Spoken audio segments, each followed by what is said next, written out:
네, 여러분 안녕하세요. 리드손입니다.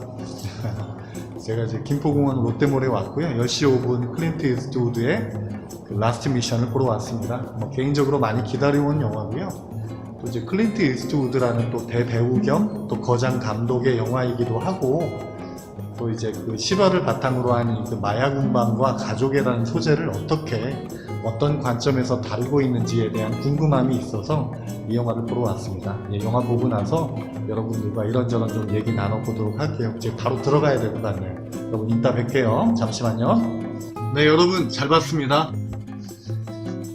클린트 이스트우드의 그 연출작인 라스트 미션, 제 예상대로, 또 여러분의 예상대로 클린트 이스트우드라는 배우가 거의 모노극에 가깝게 그냥 혼자서 끌고 가는 영화라고 보시면 돼요. 이분의 그 영화적인 역량, 또 삶에 대한 연륜이 그대로 영화 속에 묻어나는 영화입니다. 사실은 이 클린트 이스트 말고도요, 조연급, 단역급으로 우리 얼굴에 되게 익숙한 배우들이 많이 나와요. 앤디 가르시아도 나오고요, 브래들리 쿠퍼도 나옵니다. 그 외에도 또 얼굴 보면 익숙한 배우들이 나옵니다. 그 유명한 주조연급 배우들이 되게 그 조연 단역으로 이렇게 출연을 해요. 그만큼 이것만 봐도 이 클린트 이스트우드가 갖고 있는 배우들 사이에서의 또 위상도 엿볼 수가 있는 거죠. 어찌 보면은 배우들 사이에서 롤 모델이 되는 선배님인 거죠. 그리고 감독님으로서도 거장 소리를 듣는 감독이니 대선배이기도 하지, 작품성은 고민할 필요도 없지. 당연히 대사 몇 마디 안 들어가는 단역이어도 저 같아도 아유 선배님 출연하면 저한테 영광이겠습니다 할 것 같아요. 스케줄만 된다면 별 고민 없이 그냥 출연을 했을 것 같습니다. 그만큼 이 클린트 이스트우드라는 배우가 가지는 그 무게감이 정말 크죠. 공감하실 거예요. 자, 이 영화 얘기를 클린트 이스트우드 얘기를 빼놓고는 이 영화 얘기를 할 수 없기 때문에 의외로 또 얘기하다 보면 길어질 수 있어요. 그래서 먼저 영화 얘기, 영화 스토리를 모르는 분들을 위해서 간단하게 영화 얘기를 해보도록 하겠습니다. 스포가 들어가니까요, 스포가 싫으신 분들은 나가셔도 될 것 같아요. 대단한 반전이 있고 그런 건 아닙니다만, 그래도 스토리를 좀 더 구체적으로 알고 싶지 않다는 분들은 좀 나갔다가 나중에 또 봐주시면 감사하겠습니다. 어리라는 할아버지가 등장합니다. 이 어리라는 할아버지는 일종의 화원을 운영하고 계시고요. 꽃농사를 하시는 거죠. 근데 이제 이 할아버지는 인생에 우선순위를 잘못 설정하신 분이에요. 일과 친구들, 지인들과 어울리는 것을, 또 삶의 의미를 거기에 많이 두다 보니까 그것보다 훨씬 더 의미를 둬야 되는, 당연하게 가족이라는 의미를 오히려 그것보다 낮게 두면서 가족들로부터 멀어지게 되죠. 손녀를 제외하고는 와이프도 또 딸 결혼식에조차 자기 일을 한다고 참석을 안 해요. 좀 너무했죠. 그러다 보니까 가족들하고 굉장히 멀어지게 됩니다. 대화 한마디 잘 안 하려고 하는. 손녀만 할아버지에게 조금 더 할아버지를 좀 이해하려는 그런 편이죠. 근데 이런 할아버지가 인터넷 시대를 따라가지 못하다 보니까, 인터넷으로 꽃을 주문하는 이런 그 시대의 변화를 따라가질 못하다 보니까 쉽게 말하면 망하게 돼요. 그래서 경제적으로 굉장히 어려워지죠. 그 와중에 손녀의 결혼식에 갔다가 어떤 이제 한 남성으로부터 명함을 전달받게 되고, 운전만 해주면 돈을 벌 수 있는 일이 있다 이러면서 명함을 받게 되고 찾아가게 됐는데, 이제 그게 마약 운반일이었던 거죠.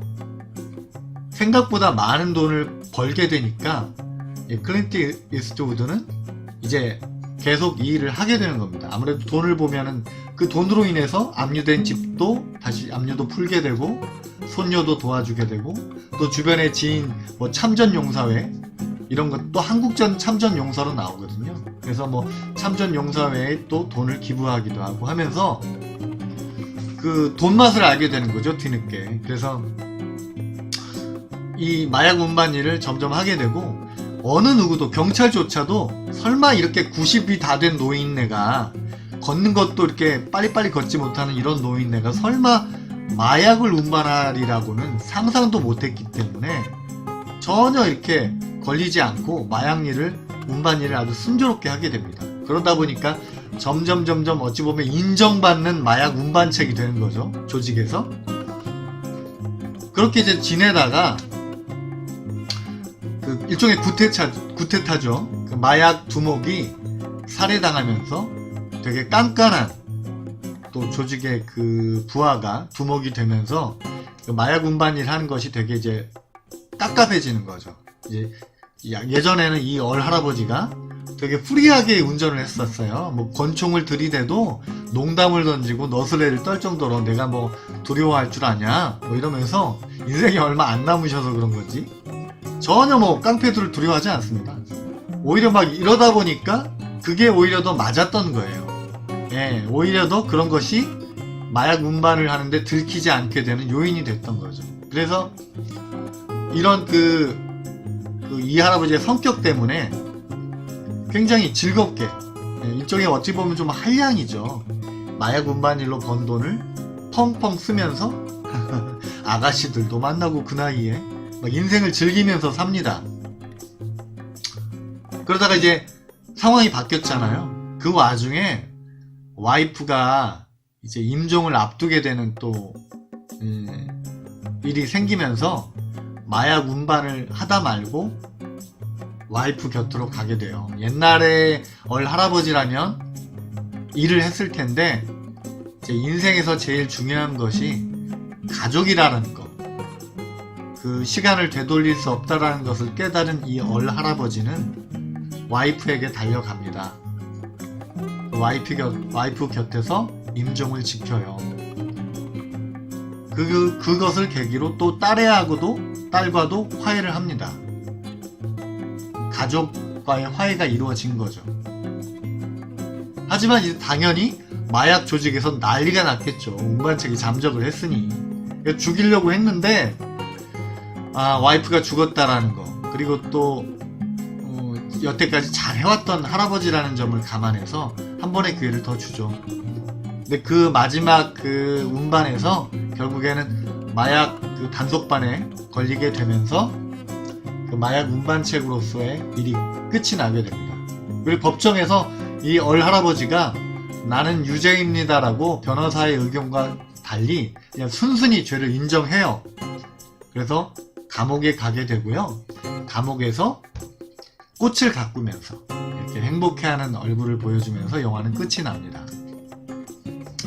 자, 이제 클린트 이스트우드를 얘기를 좀 해볼게요. 이 영화 곁들여서. 이 영화도 이 클린트 이스트우드라는 감독이 여태까지 보여줬던 감독 작품으로 보여줬던 것과 일맥상통하는 영화예요. 저는 이 클린트 이스트우드의 영화를 볼 때마다 느끼는 게 좀 이제 노년이 돼서 연출을 하시면서 주연까지 하셨던 영화들을 보면 밀리언 달러 베이비도 그렇고요. 인생의 소중함을 단순히 연기를 한다라기보다는 이 영화 속에서 자신이 쌓은 어떤 영화적인 숙련도를 통해 자기가 살아온 인생에 대한 어른으로서 내가 젊은 세대에게 해주고 싶은 이야기를 담는 것 같다라는 느낌을 받아요. 그래서 그가 항상 얘기하려고 하는 그 제일 주제는 가족애죠. 무엇보다 가족이 소중하다라는 거. 그 시간을 되돌릴 수 없으니 가족에게 좀 더, 내가 사랑하는 사람, 나를 사랑해주는 사람들에게 좀 더 나의 인생을 시간을 투자하라라는, 정을 나누라는, 사랑하라는, 더 사랑하라는 그런 어른으로서의 당부와 자기 고백이 영화 속에 담겨 있는 거죠. 이분이 연출한 그 노년의 세대 그 영화를 보시면 제 말을 이해하실 거예요. 다 가족애가 그 주제의식 속에 아주 무겁게 담겨 있습니다. 이 영화도 마찬가지고요. 이 영화 속에도 그런 얘기를 하죠. 꽃에 대한 가치, 와이프가 왜 이렇게 꽃에 너무나 많은 시간과 돈을 투자했느냐라고 물었을 때 꽃의 가치를 설명할 때 저는 마지막 그 자식과 화해를 하고 교도소에서 꽃을 가꾸면서 행복하는 그 얼굴로 영화가 끝이 난다고 했잖아요. 그 인생 얘기를 꽃에 좀 비유해서 했다고 저는 개인적으로 생각을 했어요.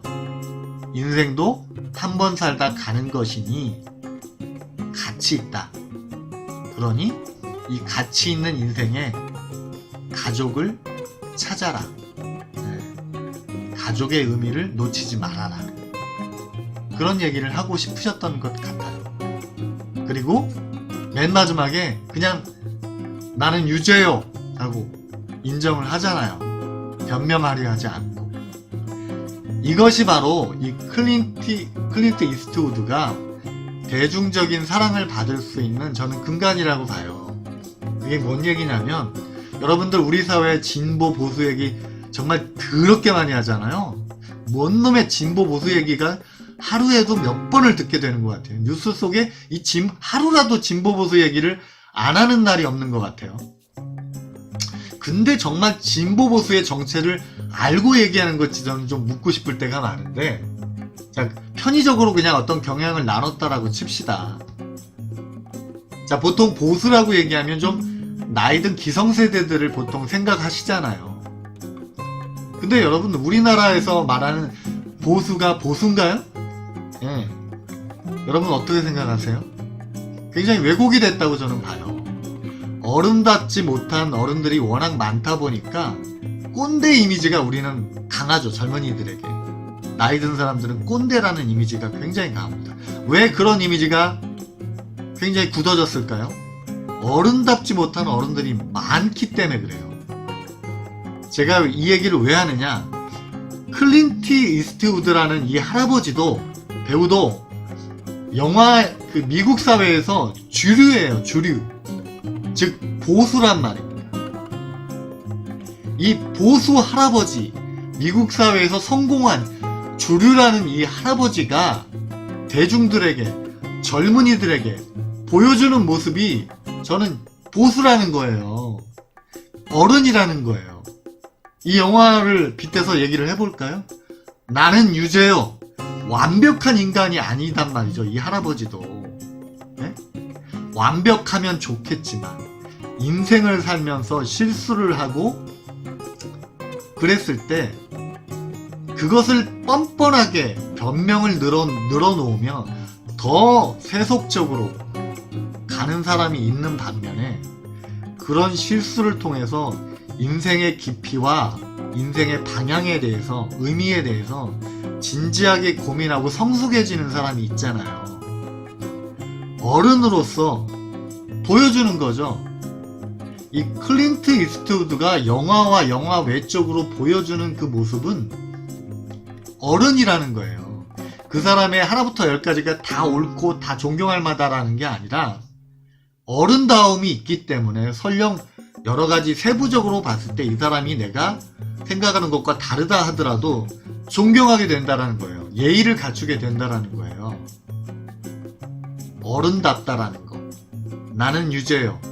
그리고 젊은이들에게 삶의 의미에 대해서 공감할 수 있는, 내 살아보니 가족애가 가장 중요하더라. 시간은 되돌릴 수 없으니 젊은이들이여 시간을 귀하게 생각하라. 그런 의미를, 주제의식을 영화 속에 꾸준히 담고 계세요. 그리고 이 영화도 보수이고 나이가 90이 다 돼가는 보수인데도 불구하고 미국 사회 속에 자리 잡고 있는 인종 문제를 영화 속에서 아주 강하게 비꼬고 있어요. 영화를 보시면 아실 거예요. 경찰의 검문을 받으면서 막 두려워하는, 내 인생의 가장 위험한 순간이다라고 하면서, 단순히 검문한 과정에서 그냥 경찰들이 그 흑인들을 막 쏴 죽였잖아요. 인종 백인이 아니라 그래서. 그런 사고가 지금도 종종 나잖아요. 여전히 여전히 미국 사회에서 존재하고 있는 인종차별에 대한 문제를 아주 비꼬아서 비판하고 있습니다. 영화는 굉장히 무겁지는 않지만 오히려 보면 농담을 툭툭 던지는 이 할아버지, 할아버지의 그 이미지가 영화를 되게 컨츄리 음악을 듣는 것처럼 느껴지실 거예요. 마치 컨츄리 음악을 듣는 듯한 분위기예요. 부담이 없어요. 하지만 그 영화 속에 담고 있는 이 주제의식과 무게감은 절대로 가볍지 않습니다. 인생의 지혜가, 인생의 고민이 담겨 있어요.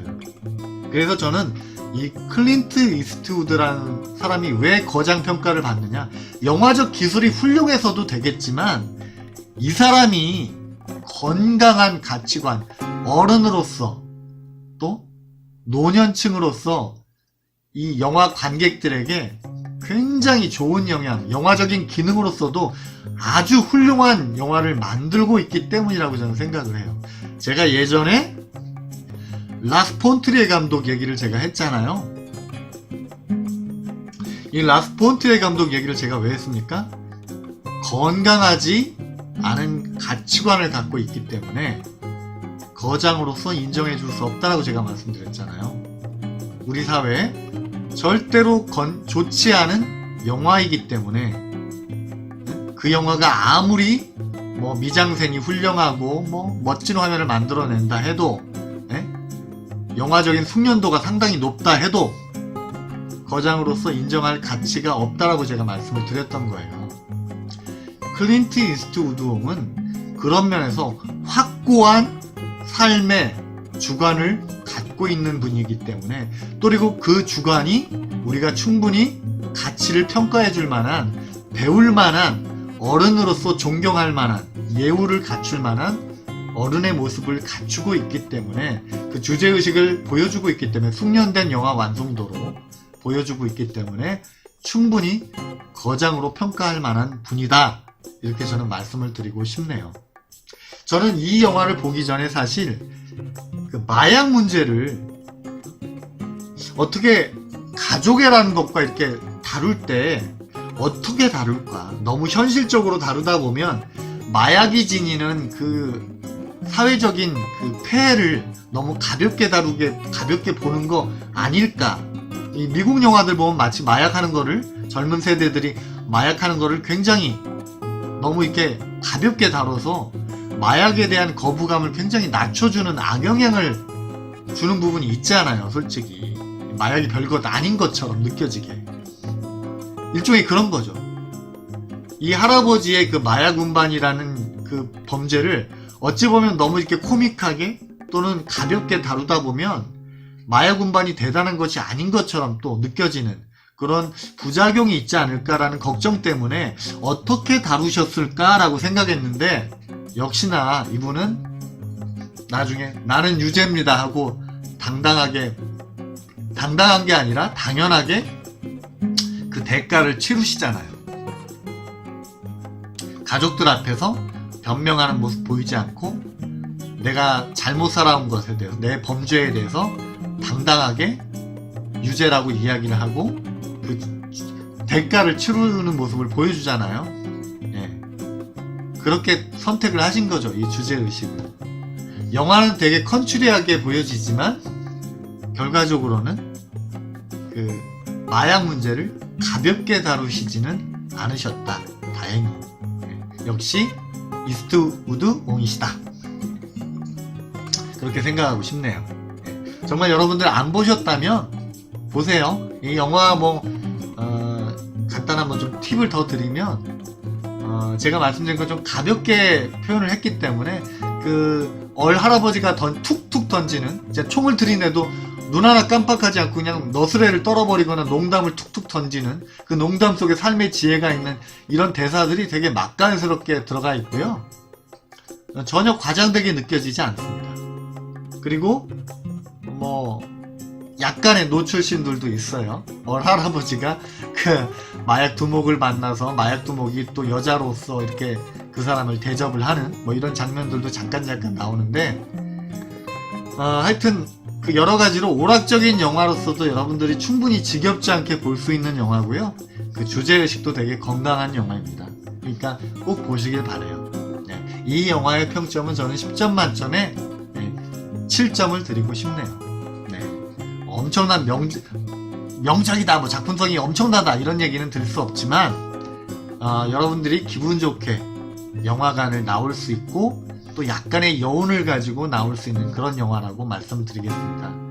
클린트 이스트우드이 이제 앞으로 주인공을 하고 연출을 할 작품이 이제 많이 남지 않았습니다. 생각보다. 연세가 벌써 90이시니까요. 한 작품 한 작품이 이분에게도 또 이분을 좋아하시는 팬분들에게도 되게 소중한 영화가 될 것 같아요.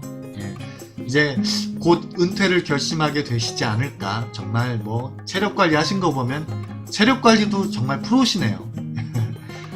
뭐 제 개인적인 바람은 정말 체력 관리를 잘 하셔서 100세를 넘겨서 연기하고 연출하는 또 그런 정말 놀라운 기록을 좀 세워주셨으면 어떨까라는 또 생각이 드네요.